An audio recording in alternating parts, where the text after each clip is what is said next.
안녕하세요. 유수연입니다. 자, 유수연의 토익 강의 노트가 새로 출간이 됐습니다.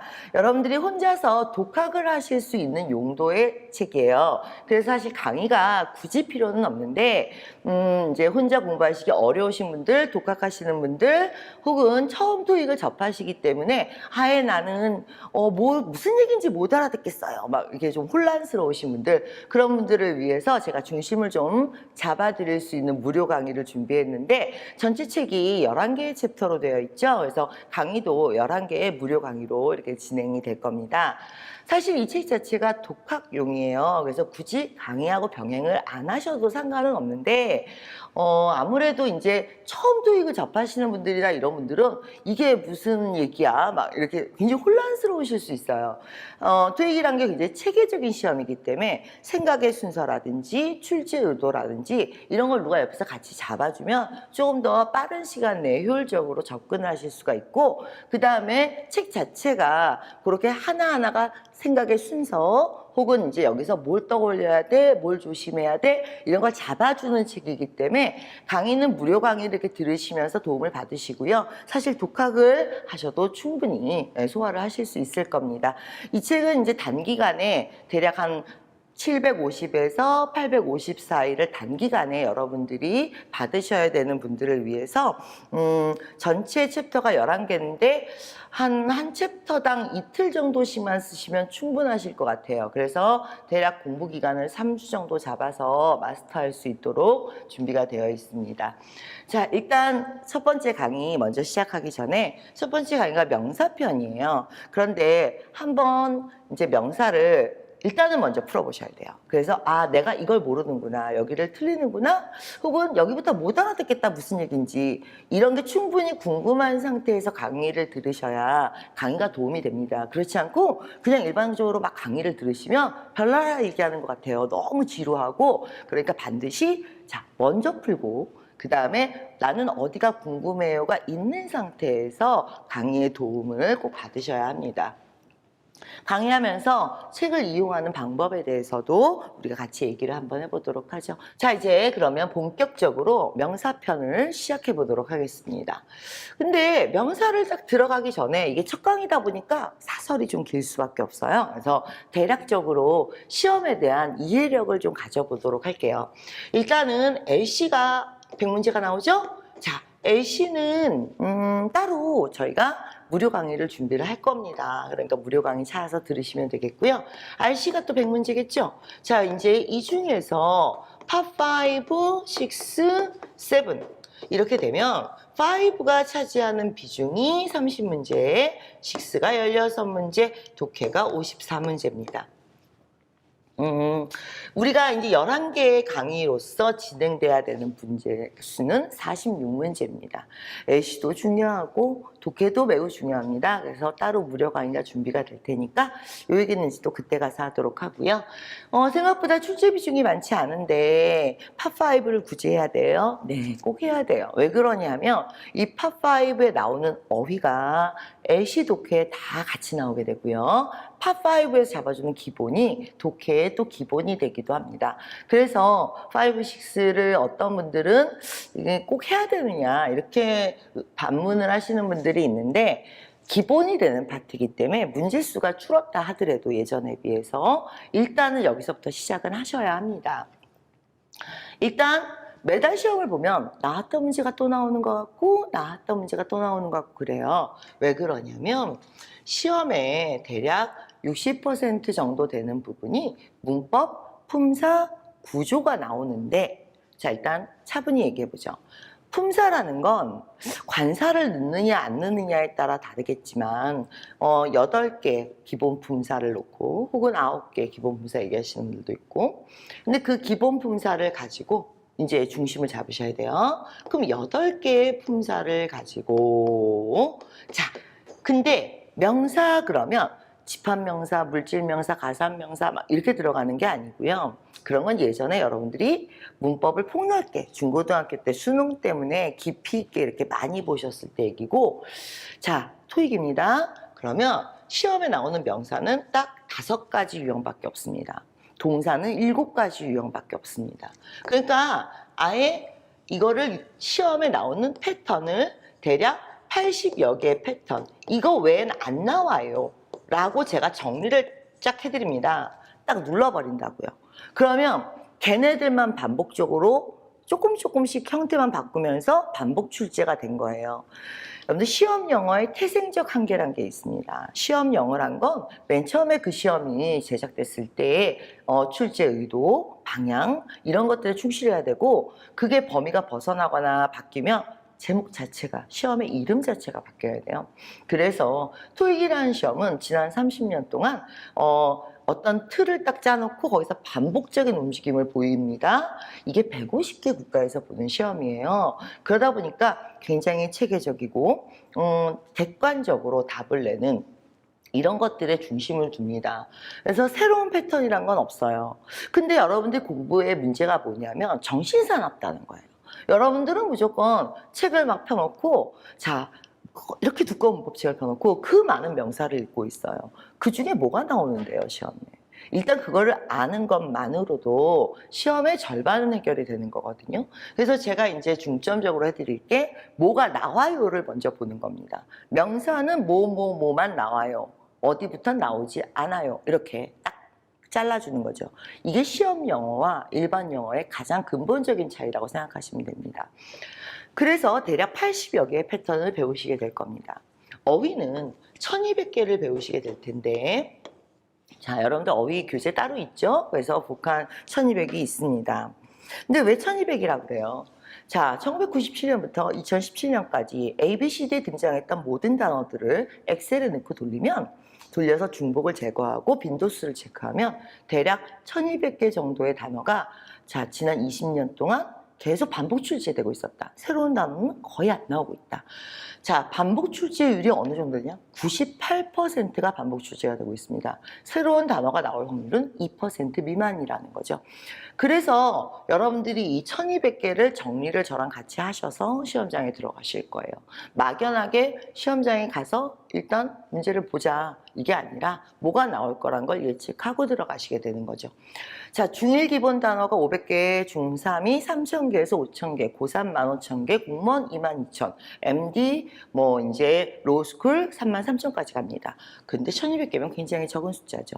하루에 50개씩 여러분들이 준비를 한다고 치면 24일이면 끝나는 겁니다. 그러니까 시험이라는 건 이렇게 범위가 있는 거예요. 그러니까 막연하게 길게 뭐 앞으로 몇 달 토익 공부해보자, 이게 아니라 한 2달 정도 딱 잡고 파트별로 범위를 정하고 기간을 정해서 몸을 거기에 맞추어 주시는 겁니다. 그게 시험 영어의 가장 핵심이라고 생각하시면 됩니다. 이번 달에 시험을 봤더니 명사가 많이 나왔어요. 그런 일은 절대 있을 수 없습니다. 명사가 나오는 개수는 자 5문제 정도입니다. 그러면 하나도 안 나왔어요. 그런 일도 있을 수 없어요. 시험 영어라는 건, 자, 시험도 평가를 받습니다. 이게 좋은 시험이야, 나쁜 시험이야? 이렇게. 그랬을 때 시험의 평가 요소 중에 제1요소가 일관성입니다. 일관성이란 게 뭐예요? 작년에 시험 봤을 때, 올해 시험 봤을 때, 내년에 시험 봤을 때 똑같은 사람이 시험 봤다면 점수가 똑같이 평가를 할 수 있는, 그러니까 그런 변별력이나 일관성을 제1요소로 둡니다. 따라서 이 개수는 함부로 바뀌지 않습니다. 자, 예를 들면 동사가 평균적으로 준동사까지 합하면 자 6에서 7문제가 나오게 됩니다. 그러니까 30문제라는 게 사실은 다 정해진, 어떻게 보면 짜고 치는 고스톱 같은 거죠. 근데 여러분만 그 룰을 몰라. 그러니까 혼자 하염없이 영어 공부한답시고 무슨 고시 공부하듯이 하고 있어. 얼마나 시간이 아까워요. 그렇죠? 그러니까 일단 이 토익을 하면서 한번 머릿속에 지저분한 영어 지식들, 어디선가 들어봤던 것들, 그런 것들을 차분하게 묶어서 쓸 수 있게 정리를 하는 그런 기회로 삼아보시는 것도 토익 공부의 어떤 의의 중에 하나가 될 수 있습니다. 자, 예를 들어서 명사 봅니다. 명사 그러면 시험에 선생님 명사가 매달 새로운 게 나와요. 그럴 순 없겠죠. 왜 그러냐면 명사에 동원되는 어휘의 개수는 250개에서 300개 정도입니다. 그러니까 여러분들이 어디서 봤던 명사가 나올 것이고, 그 다음에 그 명사가 물어봐야 되는 사항도 정해져 있는 겁니다. 그래서 앞쪽에서 물어봤을 땐 대부분 이게 주어짜리야? 목적어 자리야? 이런 자리를 물어보는 문제가 1번부터 10번 사이에 포진을 하고 그러면서 단수, 복수 이런 걸 묻는 애들이 주로 등장을 하게 됩니다. 11번 때부터 중간 난이도로 가게 되면서 주로 얘네가 물어보게 되는 건 사람이야? 사물이야? 가산이야? 불가산이야? 이렇게 주로 나오게 되고요. 21번 때에서 30번 때로 가게 되면 명사가 이제 어휘가 등장하게 되겠죠. 특히 이 어휘는 막연한 어휘가 나오는 게 아니라 비즈니스 영어니까 업무 상황에 맞춰서 유사 어휘들을 묶으면서 자, 어떤 업무가 진행되는 프로세스를 따라가면서 나옵니다. 그러니까 우리가 어휘를 공부할 때도 그냥 막연하게 사전 들고 공부하는 게 아니라 자, 어느 분야의 어휘가 어떻게 연관성을 갖고 출제되며 유사 어휘는 뭐가 출제된다. 이런 식으로 공부를 해주시게 되는 겁니다. 그래서 사실은 번호대도 다 정해져 있는 거고요. 문제가. 그러면 전체 책을 제가 다 나가드릴 수는 없으니까 일단 샘플로 몇 문제를 풀면서 생각의 순서, 자, 나는 뭘 공부해야겠다. 아니면 자, 뭘 예상해야겠다. 이런 걸 한번 보도록 할게요. 일단 앞부분에서 나오는 문제, 중간 부분에서 나오는 문제, 그리고 마지막 부분에서 나오는 문제가 이렇게 정해져 있다.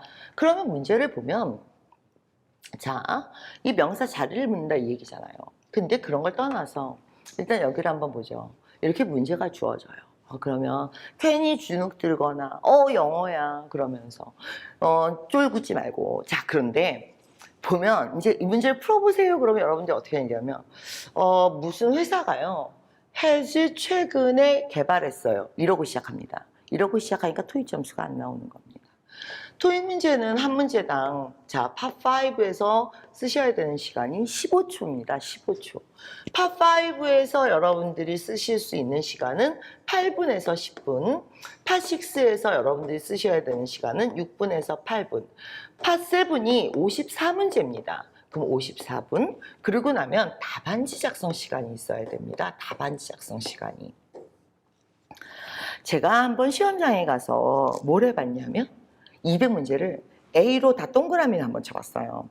근데 그게 한 3분 걸리더라고요. 그러니까 생각을 하면서 답을 체크하면 훨씬 더 많이 걸리겠죠.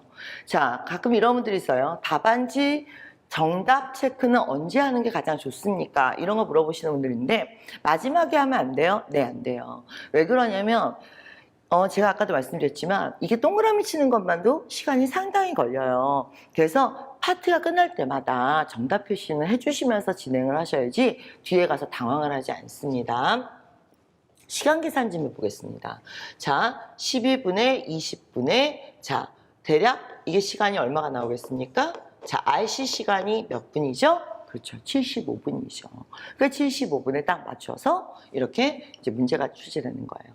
그러면 팝5를 30문제를 8분에 하나씩 8분에 30문제를 푼다는 건, 즉, 한 문제를 빠른 문제, 앞쪽 번호대에선 15초, 그 다음 뒤에 좀 난이도가 있는 문제에서 한 30초, 이 정도를 평균 써야 된다는 얘기입니다. 여러분들 이게 토익 점수에도 빈 부입부가 있어요. 그러니까 무슨 소리냐면 600대들은요. 팝5, 6 푸는데 2, 30분씩 걸립니다. 근데 틀린 개수도 많아. 그럼 팝7에 가면 어떻게 되죠? 팝7에 가면 시간도 없는데 이미 틀린 개수가 많은데 또 틀린 개수가 나와. 그러니까 계속 악순환이 돼가는 거죠. 반면에 900대들은 팝5, 6를 푸는데 10분 정도를 소요하고 틀린 개수도 없어. 그러면 7에서 얼마가 남죠? 75분 중에 거의 60분이 남죠. 시간이 남죠. 오히려 여유롭죠. 그러니까 틀린 개수가 또 줄죠. 그래서 여러분들 팝5에서 중심을 얼마나 잘 잡아주느냐는 전체 점수하고 굉장히 연결성이 있는 겁니다. 자, 그래서 한 문제당 15초를 들어가야 되는데 일단은 자, 제발 이러지 말자고요. 이건 수능이 아닙니다. 여러분들이 항상 이런 얘기합니다. 선생님이 해석해보면 얘도 말이 돼요. 해석해보면 자, 어원이 하나인데 해석해보면 뭐가 말이 된다라는 말이 웃기지 않습니까? 해석해보면 다 똑같은 뜻 아닐까요?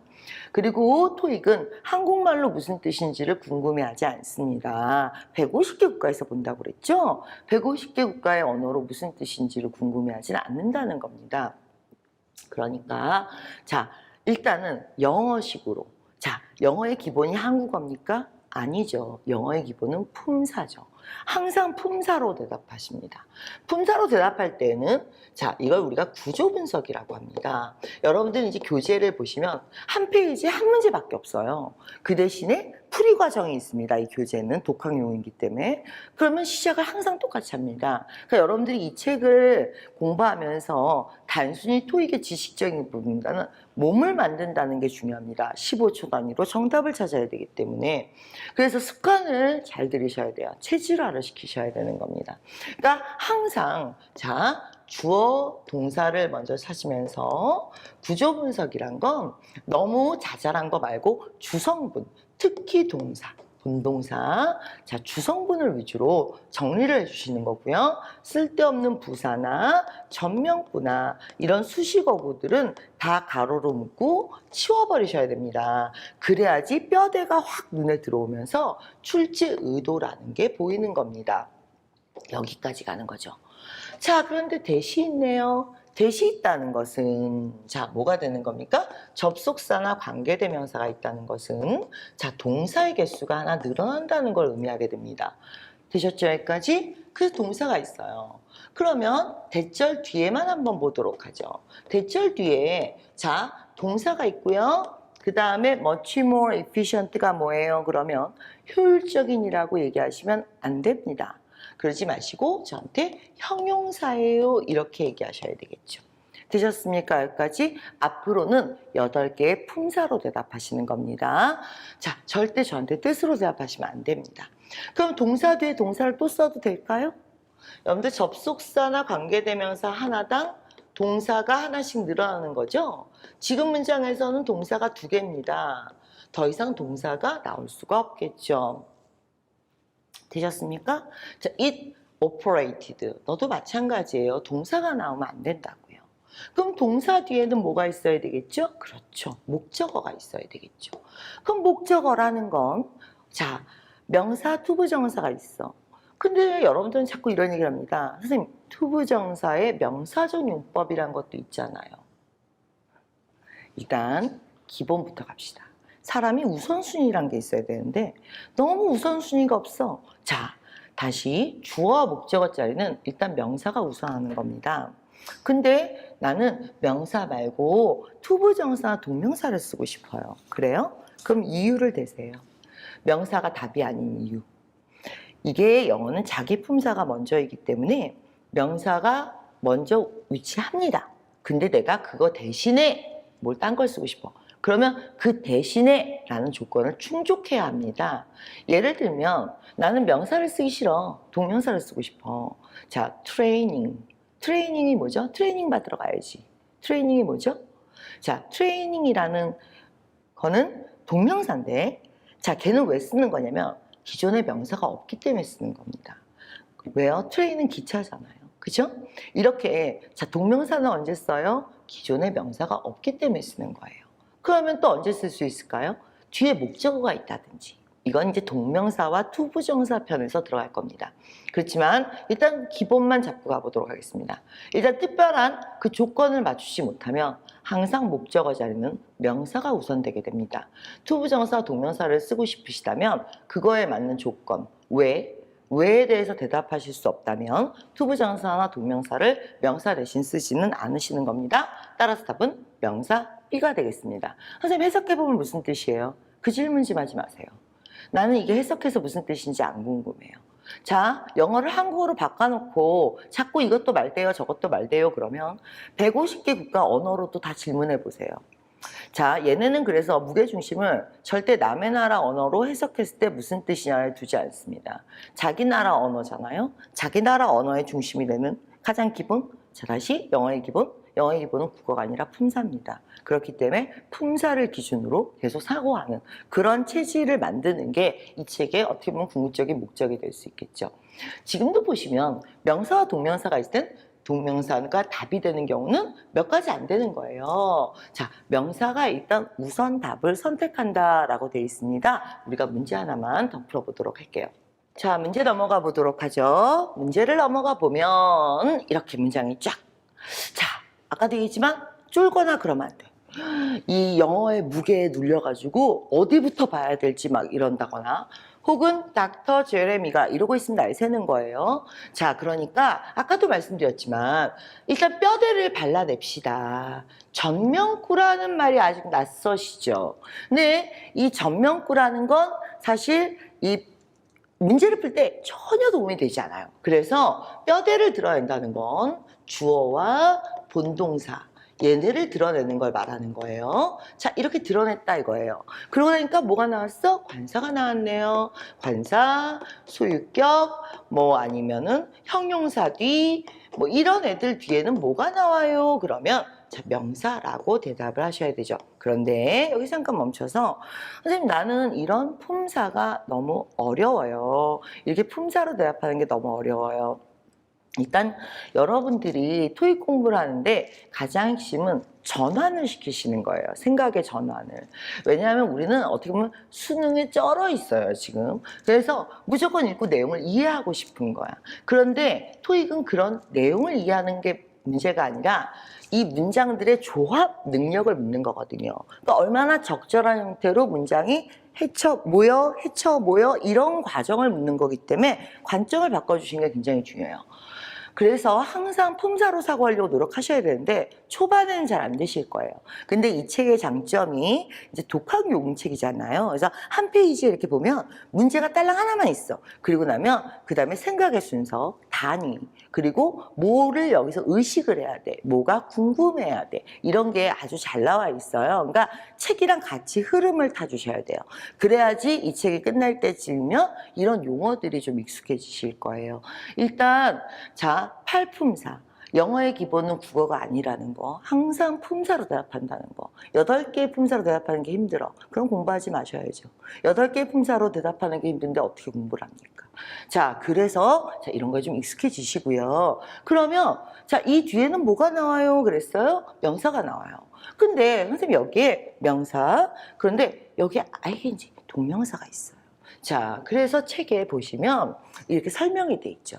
나는 명사 자리인데 명사가 물론 답일 텐데 꼭 특이한 걸 좋아하시는 분들이 있어요. 아, 나는 동명사가 왠지 더 끌려 막 이래가면서 자, 그런데 자, 원칙을 지키셔야 돼요. 영어는 원칙을 굉장히 중요시 여기는 언어입니다. 명사 자리 명사가 우선이에요. 난 동명사를 쓰고 싶어. 일단 첫 번째, 자, 대답을 하세요. 왜 썼는지 대답 못해. 쓰지 마세요. 자, 1번 원래 명사가 없다. 2번 뒤에 목적어를 받는다.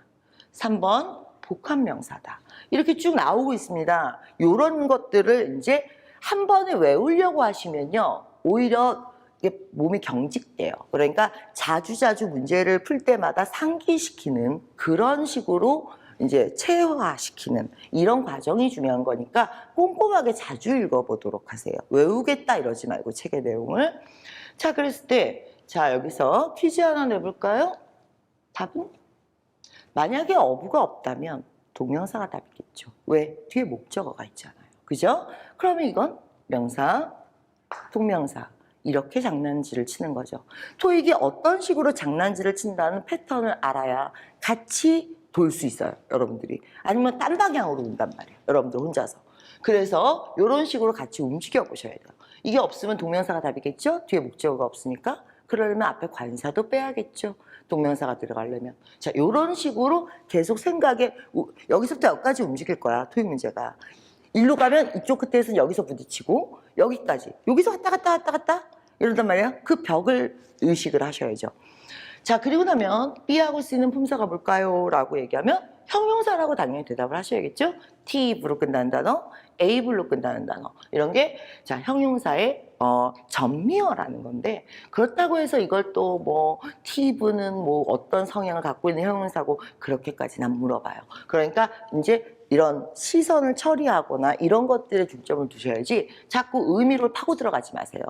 이게 토익 공부는 이 영어라고 생각하고 공부를 하시면 파도 끝이 안 나요. 영어의 세계는 너무너무 넓은 거야. 그러니까 거기 영어의 바다에서 익사하신다고요. 어느 선에서 끊어 들어가셔야 돼요. 그 끊는 점을 잘 하셔야지 공부 기간이 효율적으로 나오게 됩니다. 자, 문제 한번 풀어보도록 하겠습니다. 이렇게 문제가 나오면요. 자, 아까부터 제가 강조하는 게 있어요. 문제를 쫙 보면 쫄지 말고 영어야 그러면서 어떻게 막 이렇게 우왕좌왕하지 말고 중심을 먼저 잘 잡으세요. 일단은 이게 수능에 익숙한 친구들은 앞에서 헤맵니다. 심플하지만 그러나 sophisticated, 세련된 이러고 앞에서 헤매면 수능 스타일인 거고. 자, 토익을 많이 하셨던 분들은 일단은 주어와 본동사 여기부터 항상 시작합니다. 여러분들이 지금 이 책을 잘 보시면요. 파5의 모든 문제가 출발이 여기서부터 했습니다. 그러니까 아예 고정이라는 거죠. 영어는 원칙을 중요시 여기는 언어입니다. 원칙에 맞춰서 변칙을 추가로 진행하는 언어이기 때문에 이렇게 우리말처럼 대충 두리뭉실하게 그 말이 그 말이야. 개떡같이 말해도 찰떡같이 알아들어. 그딴 식으로는 진행이 안 된다고요. 자, 그럼 하고 싶은 말이 뭐냐? 수능 스타일이라면 여기서부터 의미부터 들어갔겠지만 만약에 본인이 이제 토익을 충분히 했어. 난 토익에 한마디로 빠끔이야. 이런 경우에는 여기를 끊고 시작합니다. 그러니까 본인이 토익에 지금 충분히 준비가 됐느냐 안 됐느냐는 첫 움직임을 보면 알 수 있는 거예요. 항상 자, 이 단어 뜻을 많이 아는 것보다 토익에 대해서 세련되게 움직이는 게 지금 중요한 거거든요. 왜냐하면 이게 여러분들의 전체적인 영어 실력을 묻는 게 아니라 어떤 시험이 영역을 가지고 그 영역 내에서 얼마나 세련되냐를 묻는 거기 때문에 자, 시험 영어에 충실하게 가겠습니다. 나는 어디까지가 주어인지 모르겠어요. 한 발짝 떨어지시고요. 자, 항상 동사를 먼저 잡습니다. 동사 앞까지가 다 주어입니다. 용어가 무조건 어려워요 이렇게만 나오지 말고 이 품사로 생각할 마음의 준비를 하세요. 자꾸 품사가 어렵다 그러면 꼴랑 이게 수십 개의 품사도 아니야. 꼴랑 8개의 품사와 3개의 성분이야. 근데 그게 어렵다. 저 선생님은 용어를 너무 많이 써. 참 알량하죠. 8개의 품사가 용어라고 얘기하면 할 말 없죠, 이제. 그죠? 그러니까 8개의 품사, 6개가 아니라 8개의 품사로 생각하는 거를 길을 스스로 좀 들이세요. 교재도 보면 그런 식으로 이렇게 풀이 과정, 생각의 순서를 계속 반복적으로 잡습니다. 거기에 익숙해지라고 여러분들이. 자, 그래서 주어, is 하고 더가 나왔어요. 그리고 나선 customers 명사가 나왔는데 자, 이때 본인이 토익에 실력이 있다 없다를 결정하는 단어는 얘입니다. 얘가 궁금했으면 토익에 보는 눈이 생긴 거고 난 쟤가 안 궁금해. 그러면 아직도 갈 길이 먼 겁니다. 근데 궁금은 한데 난 이 단어의 뜻이 궁금해. 수능 보세요. 수능 보셔서 서울대 가는 게 더 빠를 겁니다. 토익은 뜻을 묻지 않습니다. 한국어 뜻을. 다시 한번 얘기하지만 150개 국가에서 보는 시험이에요. 150개 단어로 무슨 뜻인지 묻지 않습니다. 항상 품사, 자기네가 중심이기 때문에. 자, 내가 이게 품사가 궁금했어. 네, 그러면 토익을 보는 눈이 생겼다고 우리가 얘기할 수 있겠죠. 자, 근데 나는 저 단어를 몰라요. 나도 몰라. 뜻도 몰라요. 나도 몰라.